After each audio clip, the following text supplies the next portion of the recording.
Umpire Aleem डार ने Alex वाफ जो कि फील्ड अंपायर थे उनके साथ ये फैसला किया कि खराब रोशनी की वजह से मैच जारी नहीं रह सकता। अलीम डार को भी नहीं पता था, जो बीच का अंपायर है उसको भी नहीं पता। सुना है कि आईसीसी का फोन आया दुबई से कि ये गलत हो रहा है। तो फिर जो है वो उड़ता हुआ तीर खुद लेने की कोशिश की। जब तुम्हें पता था ये मैच ड्राई होने वाला है, हमने ड्राई करवाना है, किस लिए नकली बेन स्टोक बन रहे थे?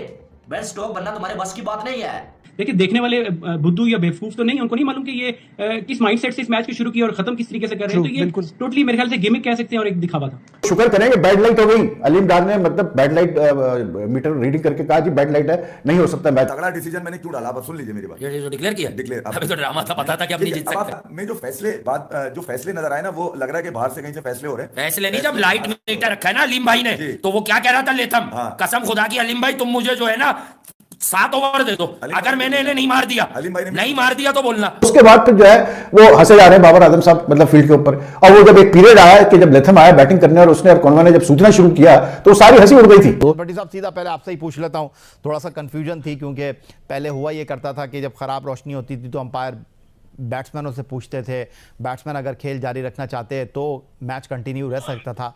लेकिन इस बार अंपायर एलेक्स वाफ के साथ गुफ्तगू की अलीम डार ने और फिर उन्होंने बाबर आजम की तरफ देखा, बाबर आजम ने दोनों बैट्समैनों से हाथ मिलाया, खेल ख़त्म। इसको ब्रेव डिसीजन कहेंगे क्योंकि अगर न्यूजीलैंड के खिलाड़ी कुछ जारहाना खेल खेलते तो मैच जीत सकते थे और दूसरा नतीजा ड्रॉ ही होता। मेरे ख्याल में यही है, जो नए जिन कवानीन का आपने जिक्र किया उसके मुताबिक बाबर आजम और आप ये कह रहे हैं उन्होंने पहले अपने आप को साउंड सिक्योर किया फिर ये डिसीजन किया।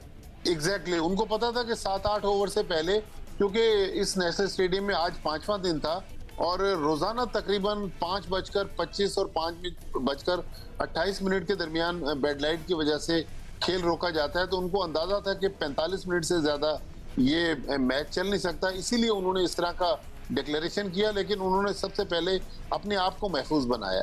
अगर जब इस किस्म के जो फैसले होते हैं उसमें दोनों तरफ से होना चाहिए ना। एक आदमी जो है अगर किसी को टारगेट देता है तो उसके अंदर उसका अपना भी इंटरेस्ट होना चाहिए कि अगर वो टारगेट के लिए जाएंगे और वो आउट होंगे तो हम भी जीतेंगे। मगर आप ऐसा तो नहीं कर सकते ना कि किसी को एक वन साइडेड नहीं ऑप्शन दे सकते। तो उसका मतलब उन्होंने रूल पढ़ा हुआ था, उनको पता था ख़त्म होगा तो उन्होंने कहा चलो जी 5-6 ओवर हम करा देते हैं जाकर।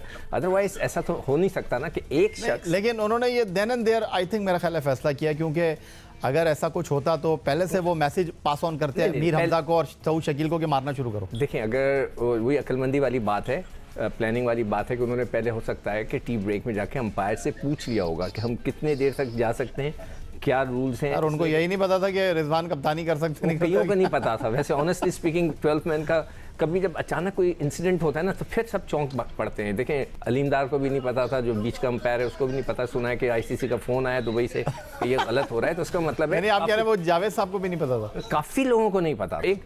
एक और बात मेरे जहन में आई कि हो सकता है कि जो ये डिक्लेरेशन इसलिए भी की हो, बाबर देखना चाह रहे हो कि इब्रार T20 में कैसी गेंदें करते हैं। क्या इज इट पॉसिबल? क्या ये डिक्लेरेशन ठीक थी? क्या इसका कोई पॉइंट था, कोई मकसद था?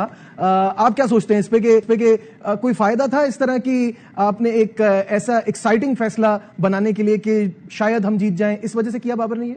देखिए, एक्साइटिंग तो इसको नहीं कह सकते। एक किस्म का ये, मैं तो इसको इस तरह कहूंगा कि एक दिखावा ही कैसे आप बताना चाह रहे हैं कि हम लोग बड़ी ही अटैकिंग क्रिकेट तो नहीं कह सकते, मगर ये है कि वो चाहते हैं कि रिजल्ट, अगर आप रिजल्ट चाहते हैं तो आप पिच तो अच्छी बना लें।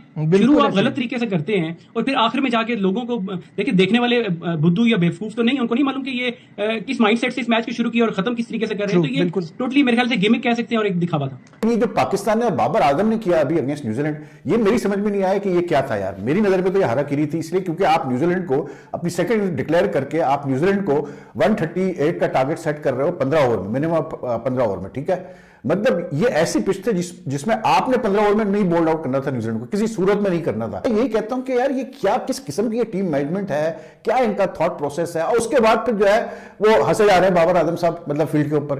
और वो जब एक पीरियड आया कि जब लेथम आया बैटिंग करने और उसने और कॉनवा ने जब सूचना शुरू किया तो सारी हंसी उड़ गई थी सारी हंसी उड़ गई थी, मुस्कुराहट उड़ गई, फील्डर्स फैल गए, कोने पे चले गए फील्डर, कोई स्लिप नहीं, कोई क्लोजिंग फील्डर नहीं, यानी कि अब वो शुक्र करें कि बैड लाइट हो गई। अलीम डार ने मतलब बैड लाइट मीटर रीडिंग करके कहा जी बैड लाइट है, नहीं हो सकता मैच। तो 8 ओवर पहले जो है मैच खत्म हो गया। 7 ओवर में न्यूजीलैंड ने 60 के करीब कर दिया था, 61 कर दिए थे उन्होंने सिर्फ एक विकेट पे, वही माइकल ब्रेसवेल की विकेट थी जिन्होंने उसको भेजा उन्होंने as a pinch hitter most probably. लेकिन वो जिस पीरियड में लेथम ने आके सूझना शुरू किया खास करके, वो सारी हंसी वसी उड़ गई थी पाकिस्तान टीम की। कुछ समझ में नहीं आ रहा था कि अब हम क्या करें, क्योंकि एकदम से उनको ये रियलाइजेशन हुई कि यार ये हम क्या कर बैठा है, ये मैच तो हमारे हाथ से जा रहा है, ये तो हमने मतलब प्लेट में हमने रख के न्यूजीलैंड को दे दिया। इस टेस्ट मैच ने पाकिस्तान क्रिकेट का कत्लेआम कर दिया है। बहुत सारे लोग अभी खुशियां मना रहे होंगे, बहुत सारे लोग मुबारकबाद दे रहे होंगे, ओ जी हमने तो टेस्ट मैच ड्रा करवा लिया, ओ जी लानत हो गई ऐसे ड्रा के ऊपर। मैं तो इसको ड्रा नहीं मानता हूं, मैं इसको पाकिस्तान की हार मानता हूं। ये पाकिस्तान की हार है। ये नकली जो है वो बेन स्टोक्स जो है वो इनिंग्स आखिर में डिक्लेयर करके क्या साबित करना चाह रहा था कि हम जो है वो रिजल्ट के लिए जा रहे हैं। तुम्हारी औकात है रिजल्ट के लिए जाने की, तुम्हारी सोच हमें पहले से नजर आ रही थी कि तुम जो है रिजल्ट के लिए जा रहे थे। और बनाओ भट्टा पीछे, तो भाई लानत हो गई है। इस मैच का क्या फायदा है? उन्होंने लानत मारी आपके मुंह के ऊपर कि ये लो लानत, ये ले लो, क्योंकि आप जो है वो 20 मिलियन कहते हो कि 20 मिलियन देके हम जब दूसरी टीम को पाकिस्तान बुलाते हैं, इतना खर्चा होता है भाई 20 मिलियन देके, क्या इस जलालत के लिए बुलाते हो? अपनी बेइज्जती के लिए बुलाते हो उनको? किसी को खुदा के लिए वर्ल्ड क्लास वगैरह करार देना है तो क्रिकेटर जो वाकई क्रिकेटर हो, ये नहीं रेलू कट्टे क्रिकेटर जो खुद 10-10 20-20 की औसत वाले हो, किसी सही क्रिकेटर्स की एक टीम बुलाओ, वीडियो कॉन्फ्रेंस करो, उससे पूछो कि बाबर को क्या वर्ल्ड क्लास कहा जा सकता है? मुझे क्या है, मेरे मुल्क का खिलाड़ी है, वर्ल्ड नहीं कहा जा सकता। अगर बाबर भी ये सुन रहे हैं तो मेरे छोटे भाई आप बुराई में नहीं, आप कम भी पढ़े लिखे हो, शऊर की बत्ती जला के मेरी लाइन समझिएगा। जो बॉलर जो बल्लेबाज हाथ से रिस्ट स्पिनर को नहीं पकड़ेगा वो वर्ल्ड क्लास कैसे हो सकता है? आपको प्रॉब्लम है, जब ब्रेक नहीं होता तब तो आप ऑफ द विकेट खेल जाते हैं, हल्का सा मैनेजेबल ब्रेक होता है। जब शार्प टर्न हो जाए, अनइवन बॉल रह के टर्न हो जाए, आप गेंद की लाइन भी मिस करते हैं, आप ऑफ द विकेट पीछे जाके रीड करते हैं कि यार मैं किसी तरह इसे पढ़ूं। तो ये आपकी खामी बताने का मकसद ये है कि आप नेट स्विच पर ओवरकम कीजिए। कुछ लोगों ने मुझे लिखा कि यार आपने भाई वो जो डाला है लिख के बड़ा तगड़ा डिसीजन बाय पाकिस्तान, तो वो तगड़ा डिसीजन मैंने क्यों डाला? अब सुन लीजिए मेरी बात। ये जो डिक्लेयर किया, डिक्लेयर अभी तो ड्रामा था, पता था कि अपनी जीत सकते। मैं बता देता हूं ना, इसके पीछे लॉजिक भी तो होगी ना, कोई तगड़ा डिसीजन कोई लॉजिक होगी। अच्छा, ये तगड़ा डिसीजन बना कब? ये बना उस वक्त जब सरफराज और इमाम ने आपको यकीन दिला दिया कि इनकी लीड तो हमने उतार दी है। कितनी बेहूदी वाली विकेट देके क्या वो ये बनती थी बाबर की? मैं और बढ़ा देता हूं। तो सरफराज ने और इमाम ने आपको इस काबिल किया कि आप एक डिसीजन ले सको, तो उस डिसीजन को मैंने बैक किया कि नहीं यार, अब ये मौका जब इन दोनों ने दे दिया है कि बाबर और उसकी मैनेजमेंट कम से कम पूरे साल में कोई लानत के अलावा पाकिस्तान क्रिकेट फैन को कुछ दे नहीं सकी सिवाय और ढक्कन के थकेले कचरा रन जो बाबर आजम ने 11-1200 रन बनाए में, जो एक सेल्फिश अप्रोच के रन है आपने एज कैप्टन पाकिस्तान को 2022 में दिया क्या सिवाय शिकस्त और ड्रॉ के? ये भी आपको डिसीजन लेने में इमाम और सरफराज की नहीं कि उसके बाद होल्ड किया उसने आके सऊद शकील ने, क्योंकि वो पट्टा है कराची का, उसको पता है कि स्पिनर को किस तरह से खेलना है। वसीम जूनियर शैम्पू बच्चे ने भाई अच्छा किया, उसने बैटिंग में तो डोमिनेट उसने दिखाया, डोमिनेशन होती क्या है? डोमेन में तो डोमिनेट नहीं कर पाया वो बाद में मार रहे थे गुस्से में लेथम वगैरह उसको, कि तू ही मार रहा था ना। मैं ये कह रहा हूं ना कि बाद में जो फैसले नजर आए ना, वो लग रहा है कि बाहर से कहीं से फैसले हो रहे हैं। फैसले नहीं, जब लाइट मीटर रखा है ना अलीम भाई ने, तो वो क्या कह रहा था लेथम, कसम खुदा की अलीम भाई तुम मुझे जो है ना 7 ओवर दे दो, अगर मैंने इन्हें नहीं मार दिया, नहीं मार दिया तो बोलना दिए नहीं अलीम भाई ने। मेरे शैम्पू बच्चे को छक्के वक्के कैसे मार रहा था, बल्ले की आवाज घर तक आ रही थी, मेरे स्टेडियम करीबी है, ठबाक करके टीवी पे नहीं आ रही थी, वहां स्टेडियम से आ रही थी ठबाक। अबे मतलब यार तमाशा बना दिया था। शुक्र है यार आपको 4 साल के बाद आपका फॉर्मर कैप्टन आपको मिला और आपकी इज्जत, आपको खिलाड़ी बनाने में भी उसका हाथ है और आज का टेस्ट मैच बचाने में भी उसका हाथ है। अब इस बात को मान लीजिए, हालांकि आपने आज प्रेजेंटेशन में उसका नाम नहीं, ये रिजवान फिर इशारे कर रहा है, रिजवान कौन है भाई? तू इशारे करके बुला रहा है कि डिक्लेयर हो रही है। भाई ये ड्रामेबाजी है, मुनाफिकत खत्म करा दिएगा नजम सेठी साहब, शकील शेख साहब, क्योंकि हम यहाँ क्रिकेट पर बोलते हैं, किसी के लिए नहीं बोलते। बात दलील से करूंगा, उसका जवाब ला नहीं सकता कोई क्रिकेटर आजकल बच रहे। कल इत्तेफाक से बहुत बड़े बड़े प्रोग्राम सामने आ गए, तो वो भी अब इन्हीं लाइनों पे जो कहते थे कि बाबर और रिजवान चाहिए और पता नहीं दुनिया रोएगी तो टिश्यू पेपर नहीं मिलेंगे और खाली हो जाएंगे, कि हमारे पास क्यों नहीं है रिजवान? अबे भाई जिसके पास नहीं हो उसे दे दो। कुछ खिलाड़ियों को कौन है वो काली भेड़े? आप कहते हैं ना बाबर को एम्पावर किया आपने। बाबर अगर एम्पावर होता तो आप 2 फाइनल नहीं हारते, 1 सेमीफाइनल नहीं हारते।